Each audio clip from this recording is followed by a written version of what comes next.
So today we're making chicken soup. I usually make it in the biggest pot I have because we eat it for dinner pretty much like for 2 days, sometimes 3, and then we freeze the rest because everybody in my house likes to warm up chicken soup whenever they're feeling like it. So the first thing we're gonna do is we're gonna fill this pot with water. So I'm gonna come over here. It doesn't matter what temperature the water is. I'm gonna fill it up to about there because we want to make sure that there's room for all the ingredients to go in. And if you see, these are all the ingredients that need to go into the soup.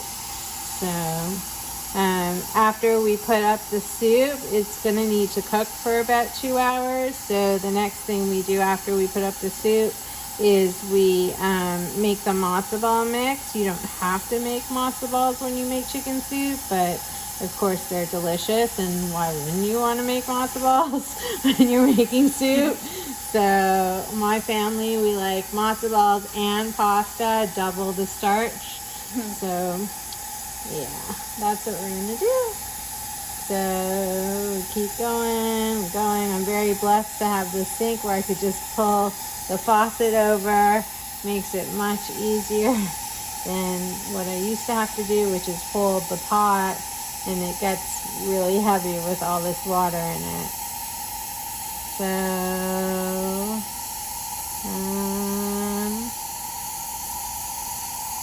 I think that's about it for now. So if I want to add more water after I put the ingredients in, I can, and it's really heavy. Okay, so now I'm going to put it on high, and the idea is you want it to come up to a boil, and then once it's boiled, you'll turn it down. So we're gonna add 2 pieces of chicken. Use chicken on the bone right here. So I like using chicken breast. I don't take off the skin or anything. I just kind of dump it right in.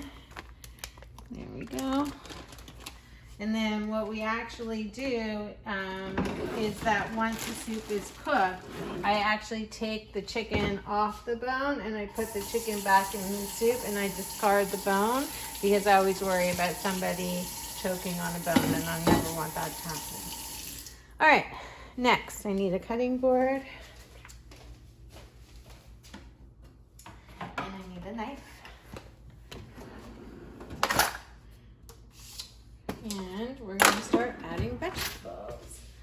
So I have green pepper. So it depends who your audience is, who's going to eat the soup. Some people like to eat lots of vegetables in the soup, and if you do, then you cut it into like smaller pieces. But my family, they don't like eating the vegetables in the soup, so I kind of leave them in like big chunks so that they're easy to fish out. Half a tomato, so half a green pepper, half a tomato. So, a quarter of a tomato. Well, yeah, I'm just going to take this part out because, you know. Okay. Well, all right. There we go. Okay, we want some onion.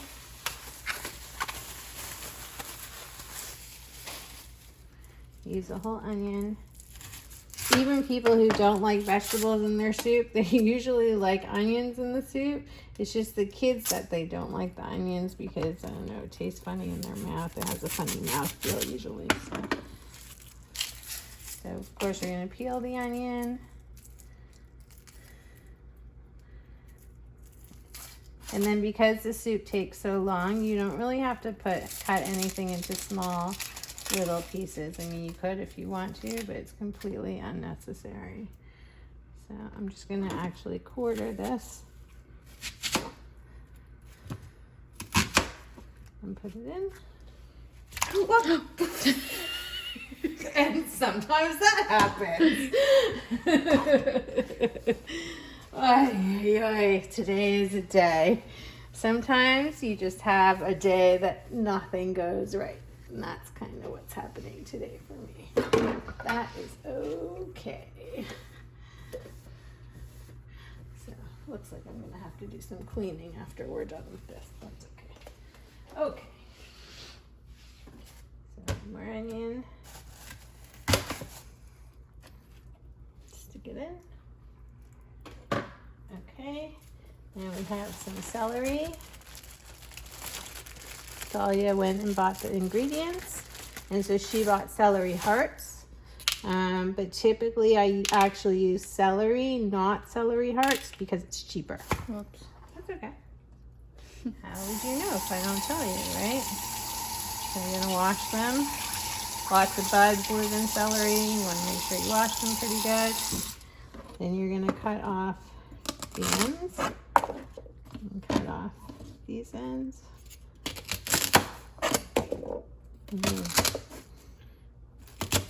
So see, they're pretty big chunks. Stick it in. Next, we need carrots. So we've got these baby carrots here. I'm just gonna finish. Unless, do you want to eat these still with hummus or no? We don't have. Oh, okay. There you go. That would be the answer. Those carrots in. Actually, I can use this as a garbage bag. I'm going to get a peeler for that carrot. This back.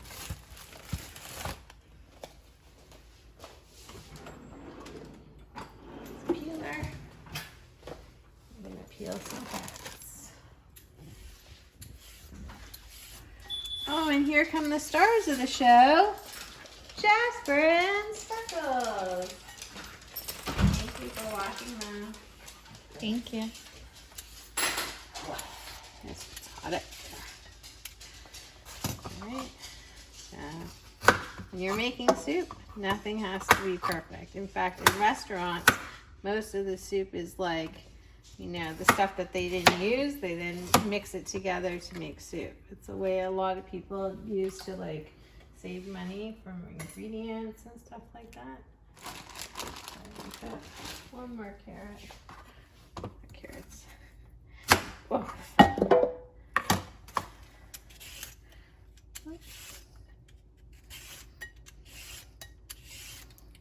So when you're peeling, I always peel like this. I think my mom peels this way, but real chefs, they peel the other way. They peel like this. Yeah, I can't. I don't know how you do that. Yeah, I don't know.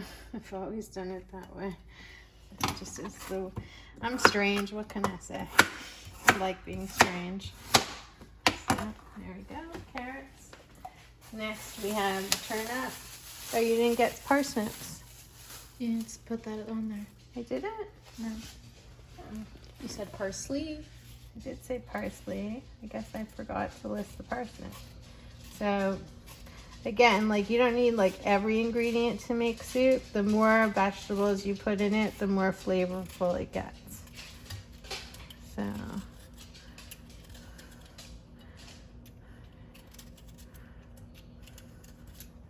See, Speckles wants to learn how to cook soup too. Speckles.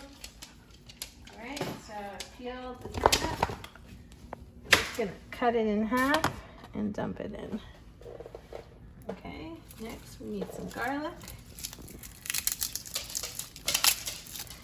2 should be enough. You don't want to over garlic a soup. Put too much. Unless you're making garlic soup, and that's different. Garlic soup. Is Yeah. that a thing? That is a thing. One. That peel came off nice, but that one didn't. So smash it. Yeah.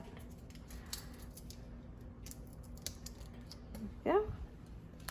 All right, some pepper. But do you see how high the water got? Because of all the stuff that we added in. I'm not going to put any salt in it because we're going to put chicken consomme in it after it's cooked for an hour. So you'll have to come back in an hour. Oh, and you got the wrong parsley. Oops. That's okay. So Dahlia went and got the ingredients for me today. That was very nice of her. She bought curly parsley, which you can totally use, but the better parsley to use is the flat leaf parsley. Yeah, there's like one flat leaf parsley in there. That's true. You have to wash it. I don't think they had any. Well, that happens. So that's why I say, you know, these are like, you know, it can still work even if you don't have like the exact ingredients. So see, there's like dirty stuff in there. You gotta just go through it and wash it. Or I think I saw what looked like flat leaf parsley, but under it said cilantro. And I'm like, Yeah. better not. Cilantro and flat leaf parsley look very, very similar. So that's easy mistake. So yeah, so it's better because cilantro would not be good in soup. Okay, you just dump it in like that. And then that is it. We're gonna put the lid on and we're gonna let it cook. And when it starts to boil, we're gonna turn the heat all the way down and we're basically gonna let it simmer for an hour and then come on back and I'll show you the rest. Okay, so while chicken soup is cooking, the best thing to make is matzo balls. So we're gonna make matzo balls. The cool thing about matzo balls is that you're gonna buy matzo meal to make matzo balls.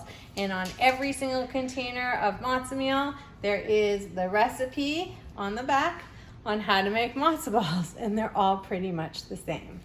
So let's see, it says 2 tablespoons of vegetable oil, 2 large eggs, half a cup of matzo meal, 2 tablespoons of broth or water, and 1 teaspoon of salt.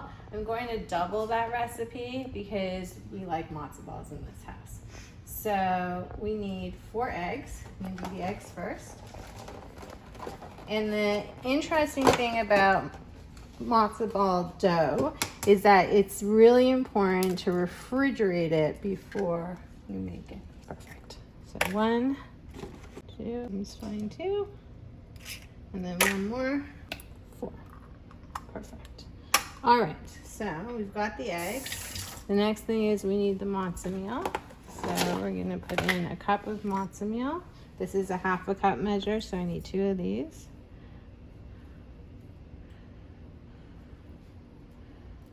One, whoops.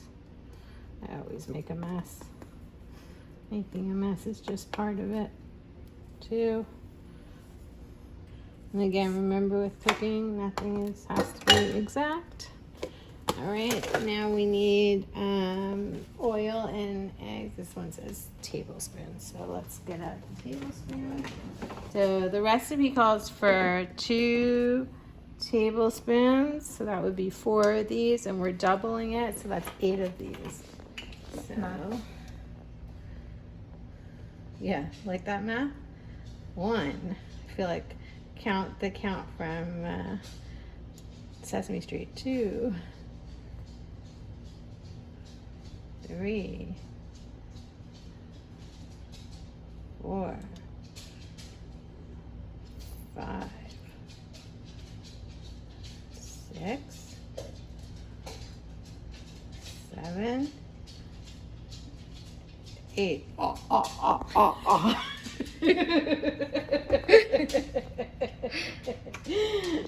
I like to count. And same thing with the water. You need 8. So wait. 1, 2, 3, 4, 5, 6, 7, 8. Perfect. All right. Now it also says that you can add salt or like soup consomme. So this is the stuff. Just have a look. That we use to flavor our chicken soup. So we're just going to use a spoonful of it to flavor our matzo balls. Or a heaping spoon. And then I'm going to mix it. I'm going to try and make sure you get all the lumps. I'm going to make it a smooth batter. Okay, see how smooth and kind of runny it is? That's the way you want it to be. Because what's going to happen is now we're going to put it in the fridge for the next 2 hours and it's going to set up into like a dough. But before you do that, you want to cover it. Make sure you get every last bit because we like our matzo balls. Cover it with saran and press and seal and put it in the fridge and come back later. Okay, so the chicken soup has been cooking for just over an hour. the next step is to add in some little bouillon. So we like to use this one specifically. Each one tastes a little bit different, but this is our family's favorite. So, and you really gotta go by taste. So I always start off with less. So I'm gonna pull up. Ooh, look how pretty that soup looks. Doesn't that look yum? So, and then all I'm gonna do is I'm gonna take 2 heaping spoonfuls and drop it in. And then I'm gonna let it cook for like 20 minutes. And then I'm gonna taste it. Sometimes that's all you need. Sometimes you need a little bit more. Let me just move the onion in a little bit. But you don't know until it's cooked a little bit and you've tasted it. So let's see what happens. Okay, so I'm going to taste the soup now to see if it has enough bouillon in it. Actually, I can tell by the color it doesn't because it looks too much like water. So I'm just going to put 2 more heaping teaspoons in it. 1, 2. I'm just going to like bump everything down a little bit, make sure it's like all not sticking to the top. All right. And that should be good. And the next time we do this, we're gonna make the matzo balls. Okay, so the next step is I'm just gonna taste it to make sure that it tastes right, but I'm pretty sure it will, without burning myself. While I'm doing that, I'm also gonna turn the heat up all the way high because this is when we're gonna make the matzo balls. Oh, it actually needs more seasoning, so I'm going to add 2 more scoops.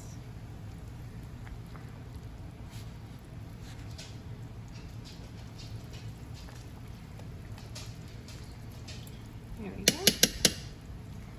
All right, and now, well, it's turned up high because you need it at the highest heat in order to make the matzo balls. It needs to be really boiling rapidly. Now I'm going to get the matzo meal dough that we made earlier from the fridge. Here it is. So you can see now it's boiling rapidly, and you can see what the dough looks like. See, it's kind of hardened now. So what I'm going to do is I'm going to make balls with the dough, and I'm going to put them in the soup. So you can make the balls any size you want, small or medium or big. I typically do small because, I don't know, then we get like more matzo balls per bowl. I don't know. So you take some, you roll it, plop it in. Roll it, fit it. Roll it. You don't want to put too many in at one time because each time you put one of these in, it brings, see, it stopped rapidly boiling. It brings the temperature down. So you want to like wait until the temperature comes back and it rapidly boils again before you add the next one. By making it for like if I'm serving soup at a dinner party or something, I usually try and make sure I have 2 matzo balls per person because typically people like 2 matzo balls in their soup. See how it, whenever I put one in, it kind of goes down to temperature and then it comes up again. So. And if you put the matzo balls in at too low of a temperature, what happens is they kind of all fall apart. So you need it to be at a high boiling temperature because it kind of seals the matzo ball together. It's not much. Once I'm done with this, it'll only be half an hour until the soup will be ready to eat. And that's good since everybody in this house is pretty hungry. All right,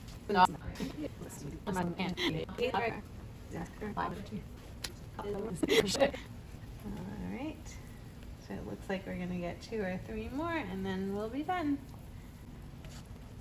And that's it, all done. So you just, matzo balls take about half an hour to cook through. You wanna make sure that you cook them through really well. I like to cook them in the soup. Some people like to cook them in boiling water and then put them in the soup. It's just really personal preference. But that's it. Your chicken soup will be ready to eat in half an hour. Bon appetit.